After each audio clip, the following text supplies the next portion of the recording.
Hello everyone, मेरा नाम सविता बागड़वा और पिछले स्कूल लेक्चरर एग्जामिनेशन 2022 में मैं इंग्लिश सब्जेक्ट से स्टेट रैंक 115 पे सिलेक्ट हुई हूँ।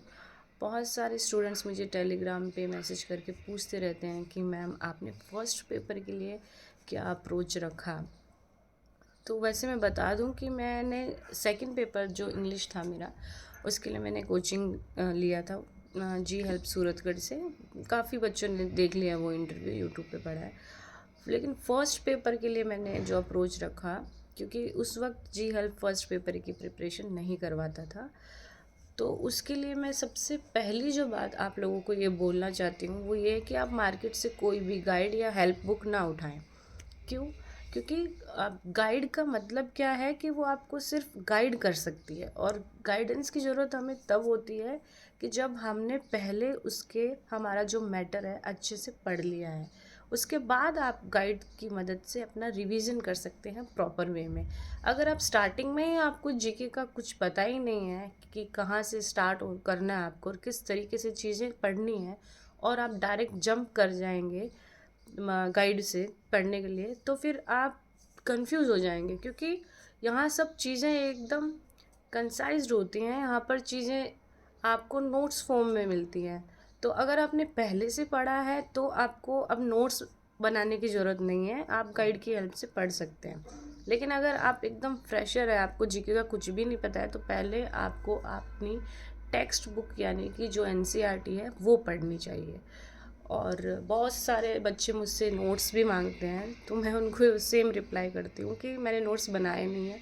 काफ़ी लोगों को इस बात पे बिलीव नहीं होता। हाँ, मैंने बहुत नोट्स बनाए थे पहले, क्योंकि फर्स्ट ग्रेड तो ये नो डाउट मेरा पहले ही था, लेकिन इससे पहले मैं 2 रीड दे चुकी थी, 2 सेकंड ग्रेड दे चुकी थी, और हर बार ये सब लीक हो रहा था, कैंसिल हो रहा था, तो तब मैंने नोट्स ज़रूर बनाए थे।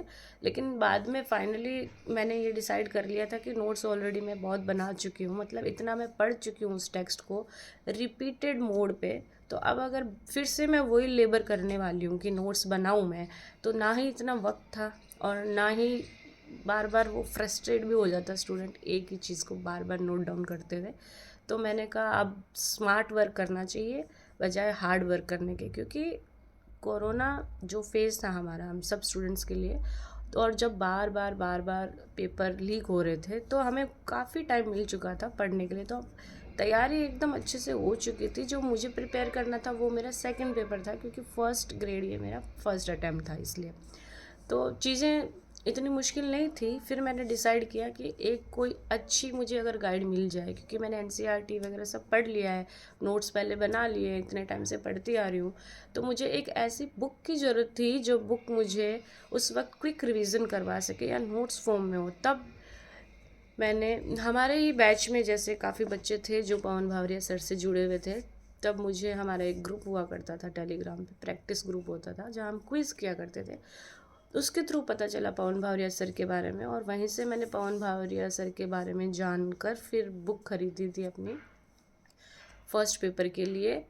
जब मैंने एनसीईआरटी पढ़ लिया उसके बाद, फिर उसके बाद में मैंने देखा कि वो नोट्स फॉर्म में है और एकदम शॉर्ट है। और शॉर्ट का मतलब ये नहीं है कि चीज़ें कम कर दी गई हैं, शॉर्ट का मतलब ये है उतनी ही चीज़ें हैं, उस बुक को मोटा नहीं बनाया गया है, उतनी ही चीज़ें हैं जितनी पढ़कर आप एग्ज़ाम अच्छे से क्रैक कर सकते हैं। जैसे कि फर्स्ट पेपर में जैसे 15 क्वेश्चंस आते हैं हमारे हिस्ट्री के, तो आप उस बुक को पढ़ के मैंने 12 से 13 क्वेश्चंस आराम से निकाल लिए थे। तो आपको इधर उधर हाथ पैर मारने की ज़रूरत नहीं है कि बुक छोटी है या नोट्स फॉर्म में है तो मुझे बड़ी बुक पढ़नी चाहिए।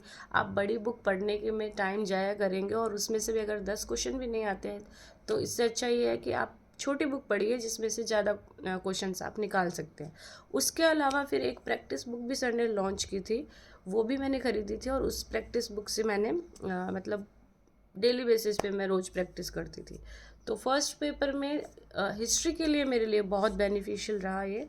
और अभी जो सर ने फर्स्ट ग्रेड के लिए जो निकाला है वो आप ये देख सकते हैं, ये शायद आपको उल्टा दिख रहा होगा क्योंकि ये फ्रंट कैमरा से है। तो ये वस्तुनिष्ठ प्रश्न बैंक है, पेपर फर्स्ट के लिए है, स्कूल व्याख्याता के लिए है, हिस्ट्री के लिए, कला एंड संस्कृति के लिए है। और इससे इसको मतलब आप प्रैक्टिस करने से पहले क्वेश्चन बैंक पे जाने जंप करने से पहले आपको ये बुक पढ़नी चाहिए, जो मतलब इसी को पढ़ने के बाद आप उस पे जाएंगे ताकि आपके क्वेश्चन के आंसर्स निकल सकें, जो इतिहास एंड कला एंड संस्कृति का मतलब पूरा फुल डिटेल में है।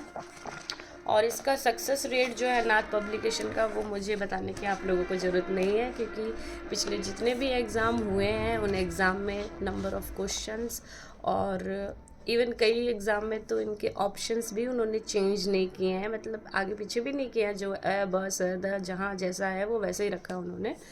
और अभी जो स्कूल लेक्चरर एग्ज़ाम के बाद में जो अभी 7 जनवरी को असिस्टेंट प्रोफेसर का जो 3rd पेपर हुआ है, उसमें भी आप इसका सक्सेस रेट देख सकते हैं कि कितने क्वेश्चंस जो हैं वो उन्हीं की बुक से आए हैं, पवन भावरिया सर और नाथ पब्लिकेशन के लिए। तो मैं आप सभी को एडवाइस करूँगी, एटलीस्ट हिस्ट्री के लिए आप इसको फॉलो कर सकते हैं, क्योंकि मैंने किया था। इसके अलावा मैंने पॉलिटिकल साइंस और ज्योग्राफी के लिए भी इन्हीं को फॉलो किया था, नाथ पब्लिकेशन को। आई होप कि ये वीडियो आप लोगों के काम आएगी। Thank you so much, all the best.